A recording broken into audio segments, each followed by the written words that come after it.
अस्सलाम वालेकुम। इनग्रोन टोनेल या वो नाखून जो कि आपकी जिल्द के अंदर चले जाते हैं और गोर हो जाते हैं और बड़ा दर्द करते हैं, उनका क्या इलाज है? मेरा नाम प्रोफ़ेसर डॉक्टर अलीम जहांगीर खान है। मैं स्किन स्पेशलिस्ट हूँ और skin, hair and nail surgeon. America में जो स्पेशलिटी डर्मेटोलॉजिक सर्जरी है, ये पहले डर्मेटोलॉजी है, वो ईएफटी और आईटी करा के फील्ड है, जिसमें स्किन के जो स्पेशलिस्ट हैं, वो हेयर, नेल एंड स्किन कि मेडिकल के स्पेशलिस्ट भी होते हैं और साथ ही साथ वो उनकी सर्जरी भी करते हैं। तो आपके जो नेल के स्पेशलिस्ट हैं और बेसिकली डर्मेटोलॉजिस्ट होते हैं और जिन्होंने आगे स्पेशलाइजेशन की होती है डर्मेटोलॉजिक सर्जरी में। डर्मेटोलॉजिक सर्जरी वो ब्रांच है मेडिसिन की जो स्किन, हेयर और नेल की सर्जरी करते हैं। अब नेल सर्जरी जो है वो बहुत ही इंट्रिकेट, बहुत ही नाजुक सर्जरी इसलिए है कि हम ये चाहते हैं कि नेल की सर्जरी जो कि नेल आपके फ्लैट थे, जिस तरह मेरा नेल है ये फ्लैट है, लेकिन अगर साइड से जब वो भूरा होना शुरू हो जाएगा, गोल होना शुरू हो जाएगा, तो वो आपकी जिल्द को ग्रिप कर लेगा और जिप के अंदर जाना शुरू हो जाएगा, जैसे कोई फॉरेन बॉडी जाती है, जिस तरह कोई आपका कोई तेज़ धार चीज़ जिद के अंदर जाती है। और ये देखिए, मैं अगर जिद को इस तरह नाखून के साथ दबा के रखूँ तो ये निशान पड़ेगा, और बहुत देर तक दबाऊँगा तो वहाँ से जिल्द फट जाएगी और वहाँ पे ज़ख्म हो जाएगा। तो यही होता है आपके इनग्रोन टोनेल की बीमारी में। अब इसका इलाज क्या है? पहली बात तो ये कि हमें ये देखना पड़ेगा कि वो इनग्रोन टोनेल हुआ क्यों है? ये जेनेटिकली भी हो सकता है। ज़्यादा जो थोड़े से ओवरवेट लोग हैं उनमें भी होता है और काफ़ी लोगों को फंगस से भी हो सकता है। आपको जो फंगस से होता है उसमें हम क्या करते हैं, जिसका स्किन का नाखून का थोड़ा-सा एक हिस्सा काट लेते हैं और उसको डिफरेंट तरह के टेस्ट करके देख लेते हैं। जिसमें आप जब वो एक टेस्ट है जिसको हम पीएएस स्टेनिंग बोलते हैं। इस तरह की बहुत सारी स्टेन्स हैं जो कि हम उसको माइक्रोस्कोप के नीचे रख के उसकी स्लाइड बना के ये देख सकते हैं कि इसमें फंगस है कि नहीं है। वो 2-3 दिन में उसका रिज़ल्ट आ जाता है। अगर हम उसका जो बुरादा होता है थोड़ा-सा या उसके ऊपर जो थोड़ा-सा स्केल्स होते हैं, जो कि नाखून के ऊपर भी हो सकते हैं, नाखून के नीचे भी हो सकते हैं, उसको एक टेस्ट कर लेते हैं और उसको स्वार्स लैम्पकिन स्टेन, एक स्टेन का नाम, उसे हमें बता देता है कि क्या कुछ फंगस मौजूद है नेल में कि नहीं। 2 चीज़ें हो गई। तीसरा, हम उसको अगर हमें लगे कि फंगस तो है, लेकिन कम फंगस है या ये इसका रिज़ल्ट बहुत ज़्यादा हमें पॉज़िटिव या नेगेटिव का पता नहीं चलता, तो हम काफ़ी दफ़ा उसमें पीसीआर कर सकते हैं। तो फंगस जो पीसीआर है, उससे हमें पता चल जाता है। जिस तरह हेपेटाइटिस का आपने देखा होगा, पीसीआर करते हैं, वो कन्फर्म कर देता है कि हेपेटाइटिस किसी को है या नहीं। इस तरह फंगस का भी पीसीआर किया जा सकता है, ये देखने के लिए कि ये फंगस है या नहीं है। और आखिरी चीज़, हम उसको कल्चर कर सकते हैं। उस फंगस को हम ग्रो कर सकते हैं लेबोरेटरी में और उसके ऊपर में डिफरेंट दवाइयाँ डाल के देखते हैं कि इससे किस दवाई से फंगस मरेगा। तो ये हैं तकरीबन दुनिया की जो सबसे बेस्ट प्रैक्टिसेस हैं फंगस डिजीज़ को ठीक करने के लिए। ये मैं सिर्फ़ पाकिस्तान की बात नहीं कर रहा, इससे ज़्यादा अल्हम्दुलिल्लाह अल्हम्दुलिल्लाह इवन अमेरिका में जहाँ मैं 15 साल रहा हूँ, बल्कि इससे ज़्यादा ही रहा हूँ, और वापस आए भी अब मैं मुझे काफ़ी अर्सा हो गया पाकिस्तान, और अभी भी हम जाते रहते हैं वहाँ पे नई टेक्नोलॉजी को देखने के लिए। लेक्चर देते हैं दुनिया में, सीखते भी हैं और सिखाते भी हैं इंटरनेशनल कॉन्फ्रेंसेस में। तो इससे ज़्यादा एक्यूरेट डायग्नोसिस फंगस का नहीं किया जाता, जो कि अल्हम्दुलिल्लाह पाकिस्तान में हम लोग कर रहे हैं और काफ़ी अरसे से कर रहे हैं। अब सवाल ये पैदा होता है कि अगर हमें पता चल गया कि वहाँ पे फंगस नहीं है और इनग्रोन टोनेल हैं, तो उसका करना क्या है? उसमें 2 चीज़ें की जा सकती हैं।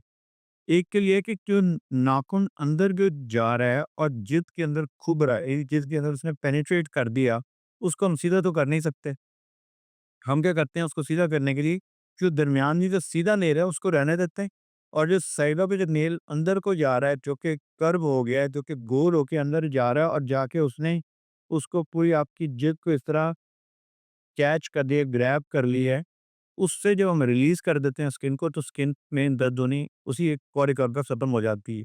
क्योंकि वो समझ लें कि जिस तरह लोहे का कोई चुटकी आपने भरी हुई है जिल्द पे, और वो आपने भरी रखते हैं सुबह, दोपहर, शाम, और काफ़ी महीने से भरी हुई है, तो ज़ाहिर है वहाँ पे जिल्द को ब्लड नहीं सही मिलता, जिल्द में शदीद दर्द होती है, वहाँ पे इन्फेक्शन हो जाती है, कट पड़ जाता है और शदीद दर्द होती है। तो उसको हमने जब साइडों से नेल को निकाल लिया, और सिर्फ़ नेल को साइडों से निकालना काफ़ी नहीं है। एक तो पूरा नेल बिल्कुल नहीं निकालना चाहिए, अल्लाह मैंने नेल खूबसूरती के अलावा बनाए, उसको क्यों हमने निकाल तो दरमियान वाला जो नॉर्मल नेल है उसको हम छोड़ देते हैं और साइडों वाला नेल जो है, जो कि कर्व कर है, जो कि अंदर को जा रहा है, उसको हम कट कर करते हैं। लेकिन वो भी आधी सर्जरी है, जो कि अक्सर लोग यहाँ पे गलती से सिर्फ़ वहीं पे इक्तफ़ा करते हैं, अगला स्टेप नहीं करते। नेल को साइडों से निकाल देना आधा काम है। उसके बाद उसकी जो रूट है नेल की, उसको डैमेज करना बड़ा ज़रूरी है। और उसको अभी आपको जब हम दिखाएँगे, कुछ अभी पिक्चर आप देख रहे होंगे कि इस सर्जरी को करते वक़्त हम रूट जो नेल की है, उसको भी डैमेज करते हैं, डिस्ट्रॉय कर देते हैं, ताकि वहाँ से दोबारा नेल ना निकले। तो दरमियान वाले नेल को बिल्कुल नहीं हमने छेड़ना होता, क्योंकि वो तो अच्छा नेल है, आपका साफ नेल है, उसको हम चाहते हैं सीधा नेल आए, लेकिन साइडों पे जो 2 अंदर हॉर्न बन गए हैं, वो नेल के जो दोनों साइडों पे अंदर को जहाँ पे जा रहे हैं, जिसके अंदर उनको सिर्फ़ काटना है और उसकी उनकी जो बेस है, या जो उनका जो ग्रोइंग सेंटर है, उसको भी डैमेज कर दें। उसको डैमेज करने के 2-3 तरीके हैं। एक है जिसको हम कहते हैं फ़ीनोल। एक केमिकल है जिससे हम फ़िनोल से उसको डैमेज कर देते हैं। वो ज़रा पुराना मेथड है और उससे काफ़ी दफ़ा हार्ट का जो रिदम है, हार्ट की धड़कन जो है वो इर्रेगुलर हो सकती है और ख़तरनाक हो सकता है, वो हम नहीं करते यहाँ पे, बड़ा पुराना मेथड है, सिंपल मेथड है और काफ़ी सेफ भी होता है।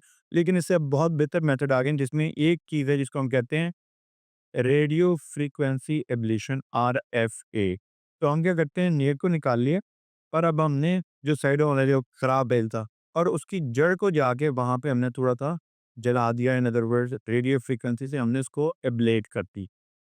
एक और चीज़ है, यही काम हम क्रायोथेरेपी से भी कर सकते हैं। तो जिन लोगों को हार्ट की रिदम का कोई मसला है या जिनमें रेडियो फ्रीक्वेंसी नहीं की जा सकती, तो उसमें हम क्या करते हैं कि उसमें हम उसको कोल्ड बर्न कर देते हैं। वो इतनी ठंडी एक टिप होती है जो कि -200 डिग्रीज़ की होती है, क्रायोथेरेपी की टिप। उस टिप से नेल के वो हिस्से जिसको हम चाहते हैं वहाँ पे दोबारा नेल ना आए। तो हम चाहते हैं कि साइडों पे दोबारा नेल ना होगे, दरमियान वाला नेल ठीक है, तो उसको हम डैमेज कर देते हैं। उससे कोई दर्द नहीं होती और पेशेंट को हम पट्टी सिर्फ़ करते हैं उसके बाद हल्की सी, ताकि वो उनको कोई अगर ब्लीडिंग होती नहीं, लेकिन अगर कभी हो तो कपड़ों वगैरह लगे, अगले दिन आके हम पट्टी खोल देते हैं और उसी तरह आप नहाएँगे, धोएँगे और अच्छी तरह नेल के एरिया पे जहाँ पे सर्जरी हुई उसको अच्छी तरह पानी से साबुन से साफ कर रखेंगे और थोड़ी-सी एंटीबायोटिक क्रीम लगाएँगे, वो हफ्ते 2 हफ्ते में नेल जो है वो दोबारा नॉर्मल है, अल्हम्दुलिल्लाह हो जाता है। इस दौरान हम कभी-कभार लोगों को कहते हैं कि अपना पाँव जो है, वो अपने पूरे से थोड़ा-सा ऊपर रखें जब आप बैठे हुए हों, और ताकि स्वेलिंग ना हो, वहाँ पर दर्द ना हो। इसके अलावा एंटीबायोटिक कभी देनी पड़ जाती हैं, जब बहुत ज़्यादा इन्फेक्शन वगैरह ना हो तो कभी एंटीबायोटिक्स भी नहीं देते और पेशेंट अपने घर चले जाते हैं। सुन करते हैं उस जगह को, बेहोश करने की ज़रूरत नहीं होती पेशेंट को। अभी तक दर्द के अक्सर सवाल आते हैं हमारे पास। कुछ यहाँ पे सवाल ये आते हैं कि जी दर्द तो नहीं होती कभी, तो दर्द कोई नहीं होती। इसके बाद नेल की सर्जरी जो है कितनी देर लगती है? 30 से 35 मिनट का प्रोसीजर है। घंटा लग जाता है सफाई करते उस जगह की, सुन करते हुए, पट्टी दोबारा करते हुए। तो आप घंटा डेढ़ घंटा दिमाग में रखें, दोबारा-दोबारा नेल वहाँ पे नहीं उगना चाहिए। अगर सिर्फ नेल काटेंगे, लेकिन उसकी डिस्ट्रॉय नहीं करेंगे उसकी बेस को, तो फिर दोबारा नेल आएगा, जो मेरे ख़्याल में जाती है। किस-किस बीमारी में और ये ऐसे हो सकता है, तो फंगस मैंने आपको बताया वो सबसे ज़्यादा कॉमन बीमारी है। काफ़ी ज़्यादा जेनेटिक होते हैं ऐसे तो नेल, और मोटापा का भी इसका वजह बन सकता है। तो मेरे ख़्याल में यही आपकी आज की जो टॉपिक को हमने कवर करने की छोटी-सी कोशिश थी। Hopefully you enjoyed it. If you ever want to have the nail evaluated, जो नेल की बीमारियाँ कोई भी आपको हों, you are most welcome to call us. हम आपका व्हाट्सएप पे भी आपको देख सकते हैं, अगर आप तशरीफ़ लाना चाहें तो ला सकते हैं। हमारा जो कॉन्टैक्ट नंबर है वो 03 111 077 111 है। 3 हमारी जो ब्रांचेज़ हैं डीएचए में, एमएम आदम रोड पे गुलबाग में और जवाहर टाउन में। You can always call us, number वही है 03 111 077 111।